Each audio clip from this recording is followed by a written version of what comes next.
विभा अपने पति मोहन, अपनी बड़ी बहू नेहा, दो बेटे रवि और अर्जुन के साथ रहा करती थी। रवि ने लव मैरिज की थी और शादी के समय नेहा काफी सारा दहेज लेकर आई थी। बस इसीलिए नेहा को अपनी लाई हुई दौलत पर काफी घमंड था।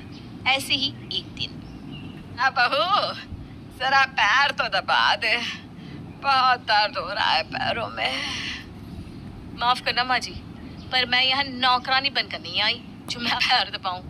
मैं रवि से प्यार करती हूँ, इसीलिए मैं इस खटारे घर में हूँ। बहू, अगर तू मेरे पैर दबा देगी तो इसमें कौन सी नौकरानी बन जाएगी तू? ये माँ जी, मेरे माँ बाप ने आप लोगों को बहुत सारा दहेज दिया था, है ना? दहेज देने का मतलब ये नहीं होता कि आप किसी की लड़की को नौकरानी बनाकर रखो।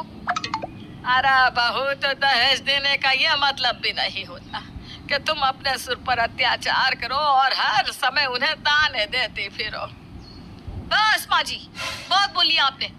अब ना तो एक लफ्ज और बोलेंगी और ना ही मैं आपके मुंह से एक लफ्ज और सुनूंगी। अरे बहू, जो इतनी आकर दिखा रही है ना तू, देख लेना जब मेरी छोटी बहू आएगी तो वो मेरा ख्याल तुझसे ज्यादा रखे। पता नहीं कौन सी घड़ी में ये मेरी बहू बनी। हाँ, वो तो मैं भी देख लूंगी। इतना बोलकर अब नेहा वहां से चली जाती है। समय का पहिया यूं ही चलता है और जल्द अर्जुन की शादी अनन्या से हो जाती है। शादी के शुरुआती दिन अनन्या काफी अच्छे से रहती है, पर जब वो अपनी जिठानी को ज्यादा से ज्यादा समय करती दिखती है तो उसके जहन में कई सारे सवाल आते हैं। जिठानी जी भी तो इस घर की बहू है, पर वो कोई काम क्यों नहीं करती?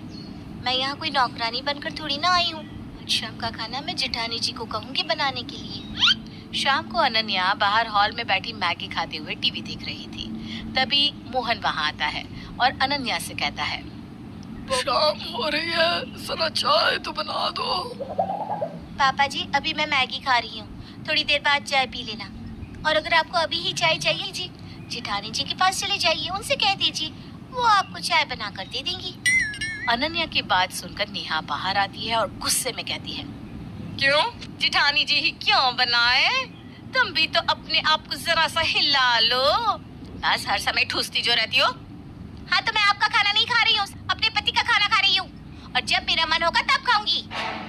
तो मैंने भी तुम्हें खाने के लिए नहीं बोला, तुम्हारा जो मन करे वो खाओ, पर पापा जी के लिए चाय तुम, क्योंकि मैंने अभी ही माँ जी के लिए बिना शक्कर वाली चाय बनाई थी, इसलिए अब मैं फिर से किचन में तो नहीं जाऊंगी। एक चाय क्या बना दी? हाँ, आपका गुस्सा तो सार मन पर चढ़ गया। अब मैं तीनों टाइम का खाना बनाती हूँ, तब तो आप नहीं बोलती कि तू हट जा, एक टाइम का मैं बना लेती हूँ। हाँ, तो मैं घर की साफ सफाई भी करती हूँ। इतना सारा आने के बाद भी मुझे इस घर में नौकरानी बन के रहना पड़ता है। वो दोनों लड़े जा रही थी। तभी मोहन अपनी दोनों बहू को शांत करवाते हुए कहता है, अरे बहू, तो जाओ दोनों, मैं खुद ही अपने लिए चाय बनाकर पी लूंगा। अपने ससुर की बात सुनकर दोनों ही अपने अपने कमरे में चली जाती है। वहीं मोहन भी किचन में जाकर चाय बनाने लगता है। तभी विभा आंखों में आंसू लिए उसके पास आती है और कहती है, मैंने कभी नहीं सोचा था कि हमारी बहुएं हमारे तरह का बर्ताव करेगी।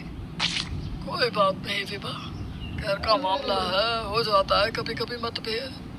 वो कहावत तो तुमने सुनी होगी, जहाँ जतन होते हैं वहाँ आवाज तो होती है। तुम चिंता ना करो, सब ठीक हो जाएगा।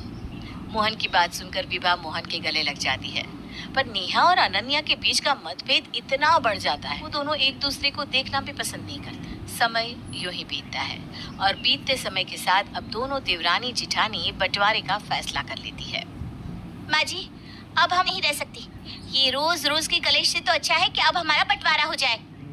ये तुम क्या कह रही हो बहू? बंटवारा? हाँ पापा जी, बंटवारा, क्योंकि अब ना तो मैं इसका चाहती हूँ और ना ही ये मुझे। ऐसे में एक साथ रहना, इसका मतलब है कि घर में डेली कलेश करना। वैसे भी पिताजी, आज नहीं तो कल हर किसी को अलग होना ही पड़ता है और हम आपसी सहमति से अलग हो रहे हैं। अरे पर बेटा, हम दोनों का क्या होगा? क्या होगा माँ? आप मेरे साथ रहोगी और पिताजी भैया के साथ रहेंगे, बात खत्म। अगर तुम यही चाहते हो तो मुझे इस घर का बंटवारा मंजूर है। न चाहते हुए भी अब मोहन को खुद के घर का बंटवारा करना पड़ता है।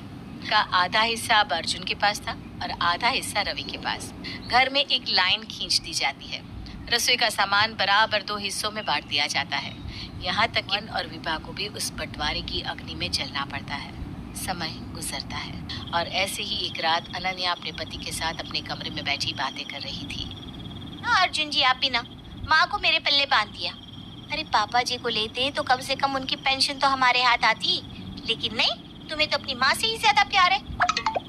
माँ से भी बात नहीं है अनन्या, मैंने इसलिए माँ को अपने पास रखा क्योंकि मैं जानता हूँ कि तुम बहुत कम काम करती हो और इस घर में तुम्हें किसी की मदद की जरूरत है। बाहर के रेट देखें, उनके भाव तो 7वें आसमान पर है।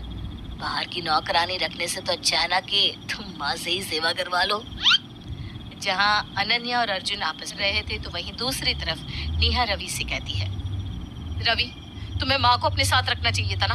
अरे कम से कम वो काम तो करवाती। पापा जी मेरे किसी भी काम में हाथ नहीं बटाते। और नहीं, अच्छा वो क्या है बताओ। तो ये है कि पापा की हर महीने पेंशन आती है और अगर पापा हमारे साथ रहेंगे तो ये पेंशन हमारे हाथ ही तो लगेगी ना। रवि नेहा से और अनन्या अपने पति से अपने कमरे में बात कर रहे थे, पर मोहन बाहर हॉल में बैठा बाहर का खराब मौसम देख रहा था और पीछे से विभाली अपने पति को। अचानक ही मोहन को खांसी आती और उसकी ये खांसी देखकर विभा का मन बेचैन हो जाता है और वो एक सिरप लेकर अपने पति को देती है। इस सिरप को पी लीजिए, आपकी खांसी में आराम हो जाएगा। विभा, इस खांसी का आराम होने से क्या फायदा? जब दर्द दिल में हो तो ये सिर्फ कुछ नहीं। दोनों आपस में बात कर ही रहे थे कि तभी वहां अनन्या आ जाती है और इधर का सामान उधर देखकर वो शोर मचाने लगती है। मम्मी जी, ये क्या किया आपको घर के बंटवारे का मतलब नहीं पता? अरे बंटवारे का मतलब होता है कि इधर का सामान उधर न जाए, और आप है कि आपने यहाँ का सिर्फ वहाँ दे दिया। अरे पर बहू, तेरे बाबू बस कीजिए माँ जी। अनन्या के शोर से अब नेहा, रवि और अर्जुन भी हॉल में आते हैं और उसके चिल्लाने का कारण पूछते हैं। अनन्या जब